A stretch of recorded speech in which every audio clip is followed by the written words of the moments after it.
Bismillahirrahmanirrahim. Assalamualaikum warahmatullahi wabarakatuh. Alhamdulillahi wa kafa, wassalatu wassalamu ala habibil mustafa sayyidina Muhammadin ahlus sidqi wal wafa. Asyhadu an la ilaha illallah wahdahu la syarikalah wa asyhadu anna Muhammadan abduhu wa rasulah nabiyya ba'dah. Allahumma fassalli wa sallim wa barik ala Muhammad wa ala alihi wa ashabihi wa man tabi'ahum bi ihsan ila yaumil yub'atsun. Alhamdulillah, segala puji milik Allah Subhanahu wa taala. Salawat pada Rasulullah sallallahu alaihi wasallam. Pemirsa Setia TV yang dirahmati oleh Allah, hari ini kita berada di bulan Muharram. Bulan Muharram ini erat kaitannya dengan hijrah. Ada sebuah kisah seorang yang sudah membunuh 100 orang. Rasulullah SAW mengatakan, al-ismu mahaka fi nafsika law ittala alaihin nas. Dosa itu membuat hati pelakunya itu tidak pernah tenang. Maka orang yang sudah membunuh 100 orang ini pun hatinya bergemuruh, tidak tenang. Maka dia pergi kepada seorang rahib, orang ahli ibadah. Kemudian dia bertanya, urid an atub, ya syekh, saya ingin taubat. Dosamu apa? Qataltu sittan wa sittina rajulan. Aku sudah bunuh sekitar 99 orang. Bisa aku taubat? Maka seorang rahib ini mengatakan, nggak bisa taubat. Orang ini pun marah dan dia mencabut belatinya, dia membunuh sang rahib ini. Maka genaplah 100 orang yang dibunuh. Hatinya masih bergumur ketakutan. Maka dia pergi kepada seorang syekh. Bahasa kita seorang kiai. Dia bertanya, ya syekh, urid an atub, wahai saya ingin taubat. Dosamu apa? Saya sudah bunuh 100 orang. Bisa saya taubat? Jangankan 100 kata syekh, 1000 pun bisa.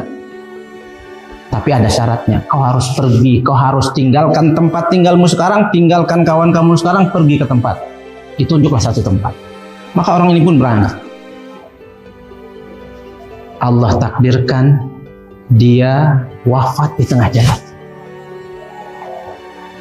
Kemudian datang 2 malaikat. Malaikat azab mengatakan, ini jatah saya. Malaikat rahmat mengatakan, ini jatah saya. Maka Allah pun menyuruh mengukur ke tempat mana yang paling dekat. Atas izin Allah, lebih dekat ke tempat taubat hanya sejengkal saja. Ini pun setelah ditarik oleh malaikat. Ini menunjukkan, hadirin pemirsa Setia TV yang dirahmati oleh Allah, menunjukkan bahwa Allah itu masih akan terus menerima taubat kita. Wa may yuhajir ilallah summa yudrikhumul maut faqad waqa'a ajruhu ilallah. Siapa yang berazam dalam hatinya ingin meninggalkan segala bentuk kemaksiatan, maka niatnya sudah sampai sama Allah. Contohnya orang ini, dia masuk surga sementara dia sudah membunuh 100 orang. Maka siapapun kita, berapapun banyak dosa kita, bahkan seandainya dosa kita pun sepenuh langit dan bumi, kita mohon ampun sama Allah, Allah akan datangkan 10 kali lipat, 10 lapis langit dan bumi ampunan Allah Subhanahu wa taala. Mudah-mudahan di tahun baru Hijriah ini kita bisa kembali kepada Allah Subhanahu wa taala, kita bisa melakukan amal-amal kebaikan sehingga ketika masanya tiba kita berpulang kepada Allah, bekal kita sudah cukup.